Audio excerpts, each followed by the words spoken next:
initially, I'll just explain where I come from. I was a designer. I've had about 9 lives, everything from nursing to horse training to organic farming to being a healthcare design consultant and doing a lot of research.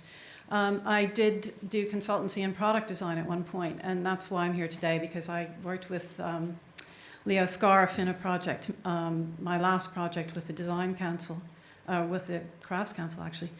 And at that point I was very jaundiced with design and designers, I have to admit.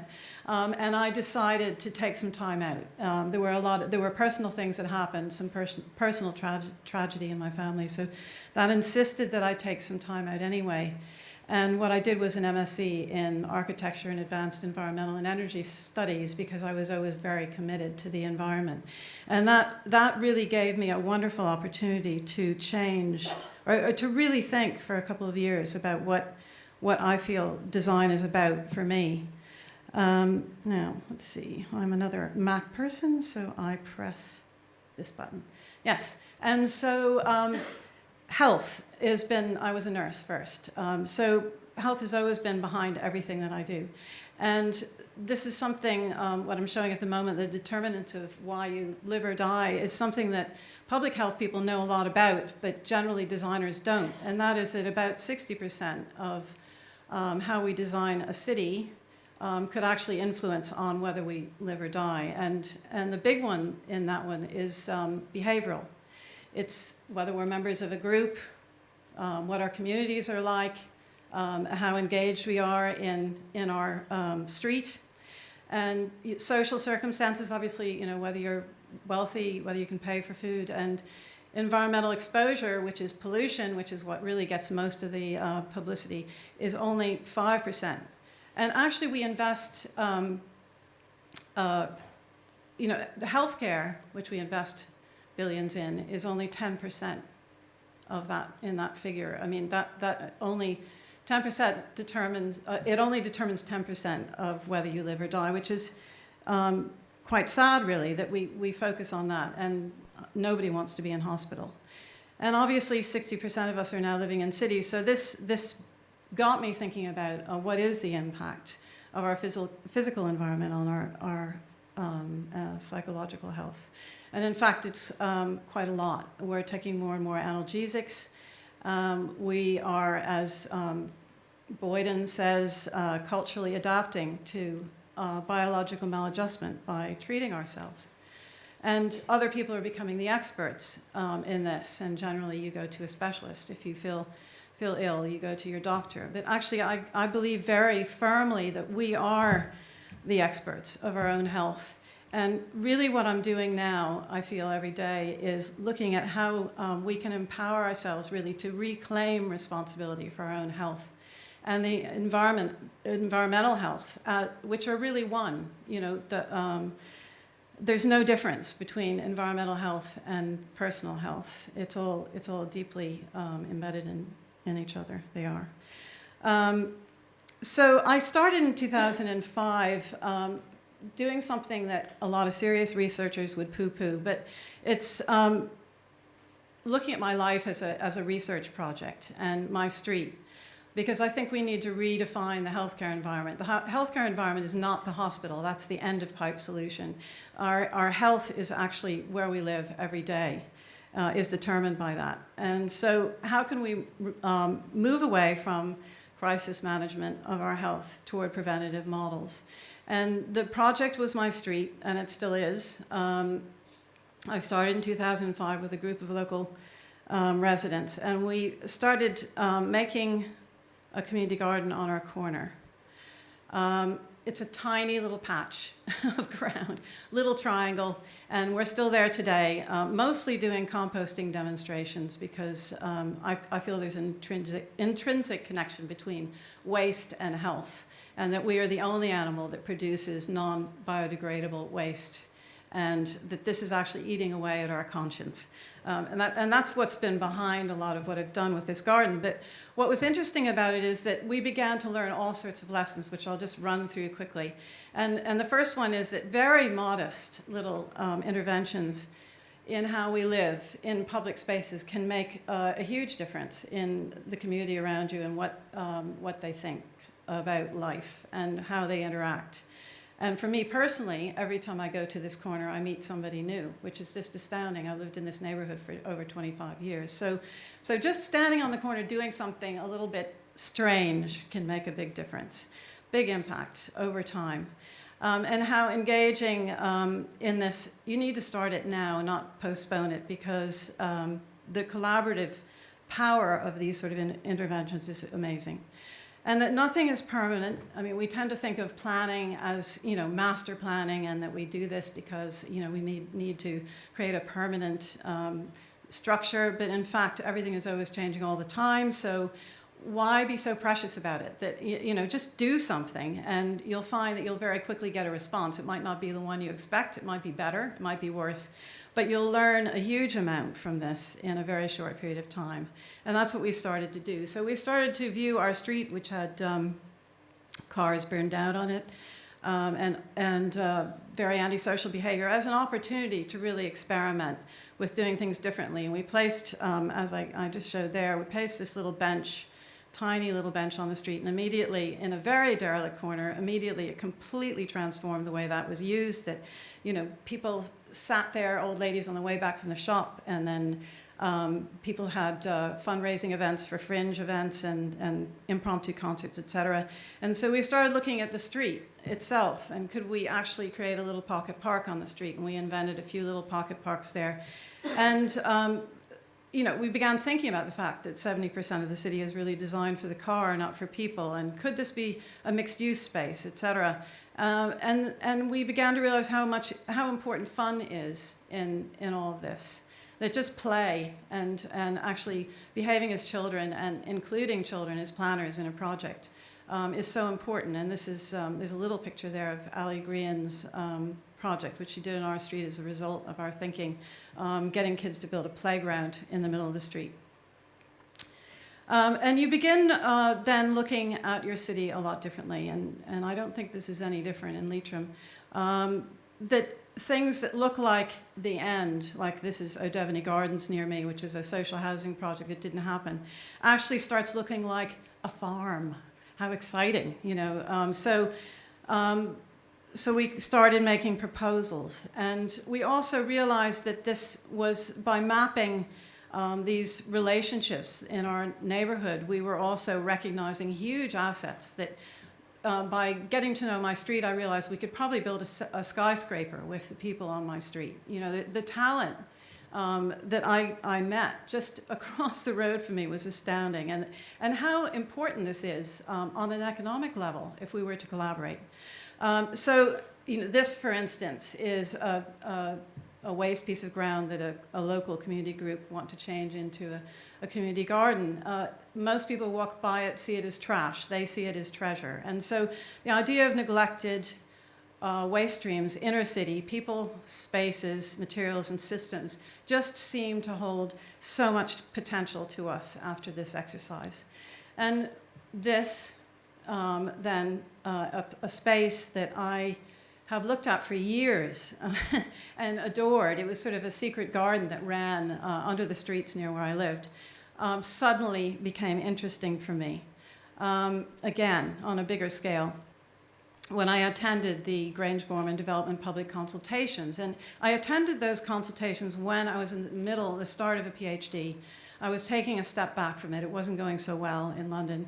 And I decided I was really interested in participative process, and I wanted to see how these public consultations were going to impact on my area of the city. 20,000 people are going to commute to this site in my neighborhood, which currently is derelict, well, was derelict at the time, the old St. Brendan's Psychiatric Hospital. And what was interesting for me was that I took meticulous notes and scored everything that people were asking for. And what I found out was that most everybody who attended, I mean, the majority of the people who went there wanted the very same thing that I wanted for our area of the city, which was a car-free campus, adequate public transport for those 20,000 people, retaining 50% green space, allotments, parks, walking, cycling, sports facilities, access to them, and also an opportunity for lifelong learning. So real, to create a flow for our neighborhood through this space where we could actually engage in what was going on there. And I started looking at Google Maps, and I realized that it would be very difficult to house everything that they wanted and we wanted on this space. And in the process, rediscovered this derelict railway line, the Midland Great Western Railway, that runs directly to the site from an active railway station, and could be that transport link. It could be actually more than just a transport link. It could be an intermodal transport link that actually combined all sorts of things. It would make us healthier. So the idea of combining cycling, walking, running from the canal, from the Boom Bridge station, which was incredibly antisocial. It's the worst, it's the only unmanned and the most antisocial train station in our city. And so this sort of big vision started emerging for me, and I did some research on it, and I met Robert Hammond in New York, who was in the middle of developing the High Line there. And he told me that it had taken him 10 years to get where he was, where he had actually set up a company, which now actually employs 70 people and turns over 9 million. And they actually raised 150 million for the project, the High Line in New York, which is also a renovated railway line. Very different from what I have, the vision I have in my head. So I started thinking, well, this actually could ultimately be a business and could employ a lot of people. And I started looking at all the benefits and listing them under the pillars of sustainability. So I'm just going to fly through them now because I want to get on to where I am now. So from a social perspective, this could provide and promote active lifestyles and preventative healthcare models. And I'll just keep going, but I can give you this presentation later. Oops, sorry. So that's active. I mean, this is the line itself that we're doing. We did bioremediation workshops for several years there, and the potential for social inclusion, as I mentioned with my garden, how much this type of space can get people to meet together. And from an environmental perspective, a fertile ribbon of experiments in urban agriculture. Why not? Inner city. We need to do something about our relationship with food and with the people who grow it, because we've gotten very disenfranchised. And we met exactly what I was looking for already on the site. Children are so curious and so brilliant at finding all these things that we just walk by. And this young girl had discovered the newt colony, which is very rare in cities, on the line. And the development of forest gardens, which are edible parks it's a permaculture technique, would be just wonderful. From an economic standpoint, the creation of new businesses and job opportunities that this could ignite on this in this ribbon that would flow through the Northwest inner city. So, developing new forms of sustainable transportation and outdoor gyms, et cetera. Ecological engineering is a field that I'm quite aware of. I have friends in the Netherlands who've done a lot of work in this area, and it hasn't really taken off in Ireland other than reed beds and that type of thing. And there's a huge amount that we could do with this discipline here. The transport heritage, which is already on site. I mean, we did design and build trains on this site over 50 years ago. Why not go back there and start really connecting with DIT and looking at sustainable urban transport systems, and also reactivating the canals and how we use the canals. The Erie Canal in the States, which I used to sing folk songs about as a kid, is actually being used to transport things again. And from an institutional standpoint, this could actually do the participative piece that I really feel is missing in Irish design. We just don't do participation here yet. And we could, but I think we need a project, possibly a project like this, to make it happen. And the whole subject of eco-literacy and getting citizens as scientists and getting them out on the streets and actually thinking about the way the city works, giving them an excuse and an opportunity to do that, I think is just so important. So basically, it's action research as part of a participative design process, linking health, environment, and education. as a catalyst for change was really the sort of what was forming in my head and what I wanted to see happen.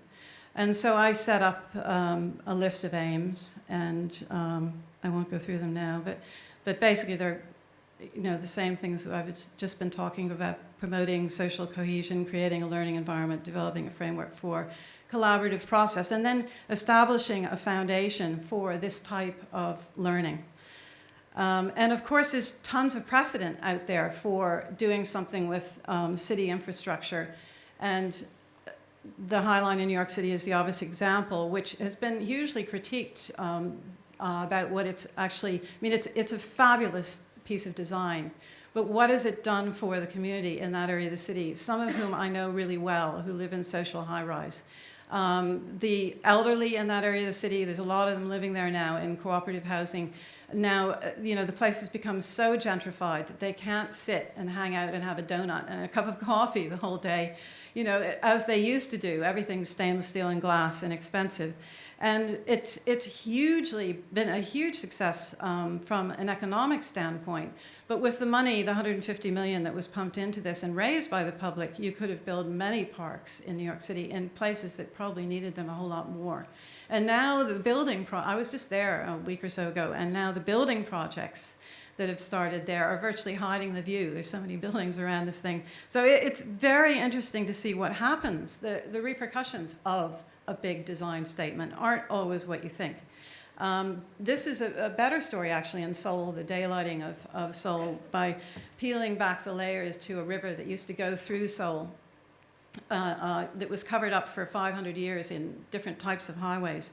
And that was proposed by an engineer in his campaign to become mayor, and he's now president of the country, I believe, and it's been an enormous success. And then also the Big Dig in Boston, which did the opposite. It buried a road and built parks on top of the road.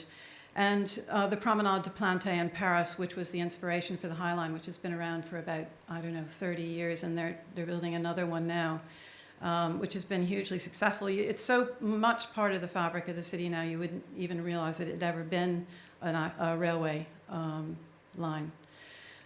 So I got students working at DIT. I was invited in to give a talk about this project, and it has escalated into an ongoing relationship. I'm now a community fellow there in the Students Learning with Communities project. And it's a wonderful program that gives students credits for working in collaboration with, in research and learning with communities and their issues. And so 1 year, design students did 50 different concepts for this railway cutting. But in fact, we knew we may never get this railway cutting. So one of them was, what if we have it for 5 years? What could we learn from this space? Or, what if the whole site gets filled with the Lewis, as it will be? What else could we do? And we got wonderful ideas from that. So then in 2010, we got no funding for this, and we've been trying, hard. We decided to start experimenting with product development to actually create products that would generate funds for the project, but also raise awareness around the project itself and educate people in the principles that were driving the project as well. And that the products would be local products that would create local alliances between residents and business, and create a project network, and that also it would develop sort of a new hub for interdisciplinary research that would link our community on all sorts of levels on the 3 levels of education. The first product was soap, because I've made soap all my life, and I really love good soap, and we had great ingredients there. Next door to us was a food factory, a gourmet food import business that had set up a wonderful shop, Lilliput stores in our area, and they actually imported things in oil, carrier oils like olives, sun-dried tomatoes, Italian roasted vegetables and things. And that oil is a big problem. Dublin City Council spends millions getting rid of oil in drains, and you have to pay to get rid of oil. You can't just throw it out. And so what we did was we started using this oil, which is top quality oil, but just simply cannot, for health and safety reasons, be used in another food product. as the ingredients in the soap. And we did foraging locally on the railway line and in our community garden for other ingredients. And the idea was that we have the highest level of single parents in our area of the city, and this soap making, which I do in my kitchen, would be something that other single parents could do in their own kitchens, and that we could develop a network of women or men who made their own distinct brand of this Lifeline soap. And that's something that we still want to do. And that this would fund a new park in our area of the city. So we've made lots of different kinds of soap. And then I was diverted by something, a problem I felt in our country that, and I was talking about it over lunch, that the money that's invested in design doesn't reflect the validity of the design itself. And so I'm not a fan of genetic engineering. I feel that we are actually destroying many, many varieties of plants and vegetables every year. 80% of tomatoes are gone in the last 80 years, et cetera. And when Teagasc decided to trial genetically modified potatoes, I got concerned. Anyway, I started this project Spuds, where I gave away 1.5 tons of seed, naturally blight-resistant potato seed, to 300 people around the country, and they grew them. And in that year, it was the worst year for blight since the famine. It was quite just a total coincidence. And what we discovered was that 95% of these people didn't get blight. They actually loved the potatoes, and they wanted to grow them again, which was a wonderful revelation. And it led to all sorts of really interesting exchanges between myself and local farmers and the expert on blight from Wales, who's David Shaw there with the beard. Oh, well, I guess they both have beards. The nice little Santa Claus-y looking man who's just a total genius. And what happened was we then got a local coal mine therapeutic community who are doing a drug rehab program involved, and they absolutely loved it. They loved getting outdoors. They got it, you know, and they really were interested in marketing these potatoes, and they actually cooked the potatoes in the field and ate them while they were there. It was just a wonderful, uplifting experience. Members of the community picked the potatoes, and we sold them for Christmas, and we had a great label that talked about the project and what we were learning. And then we made crisps. And we discovered, and we chose crisps not because they're healthy, because they're not, but we thought eventually we could talk people into making another wonderfully desired snack food with potatoes. But just to reach that audience, you know, everybody eats crisps. And to communicate on the packet what we were learning from this process, particularly, I mean, the first one was waste. 50% of our potatoes often get rejected simply because of their shape.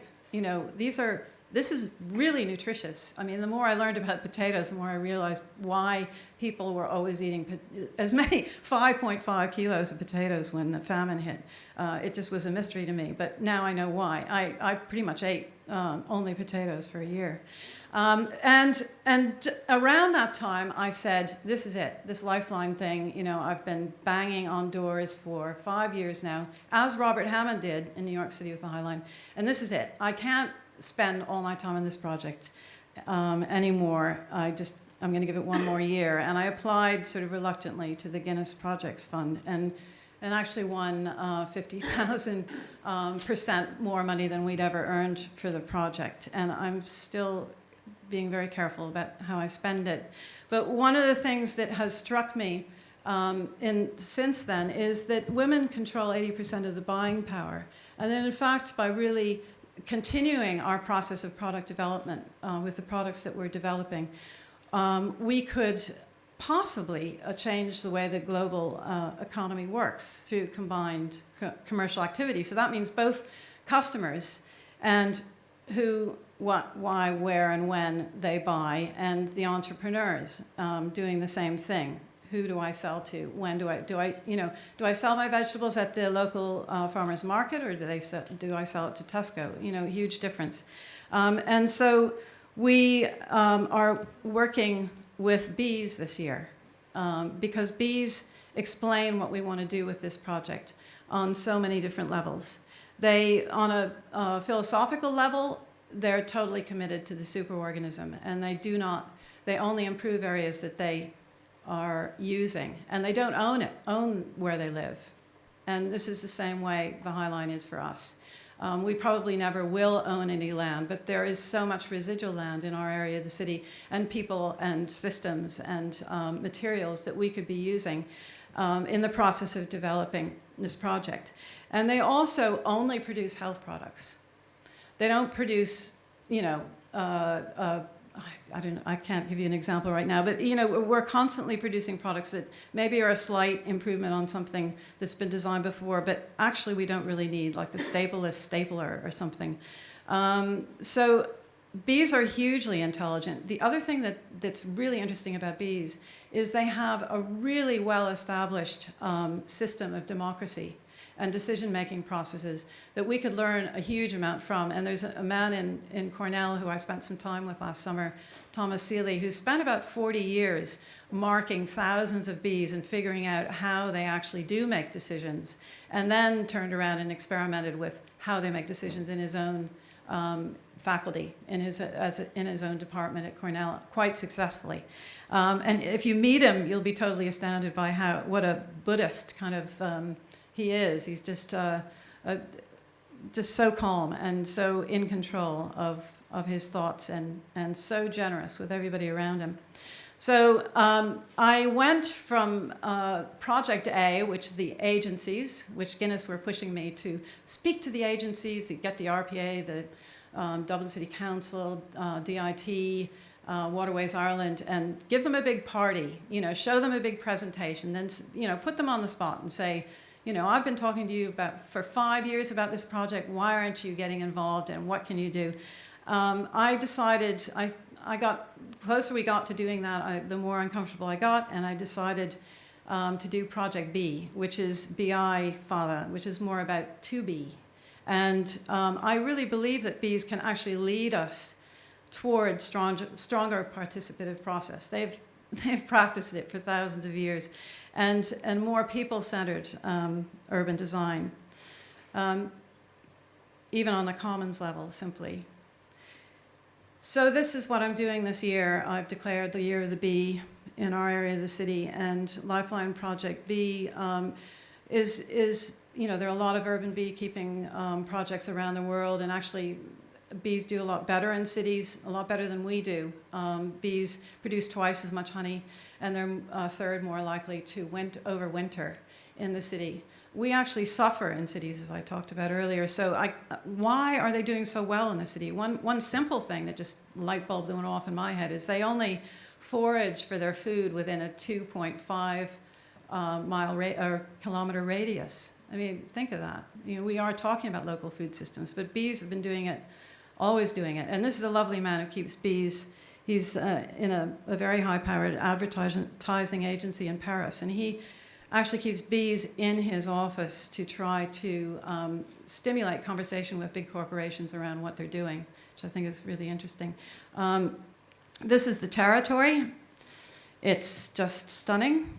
And Thomas Seeley, who visited, said, "I can't believe it. This in the middle of the city. You have such potential." I've been working, last summer I worked with architecture students in developing a bait hive. Bait hives are put up when bees are swarming to attract bees.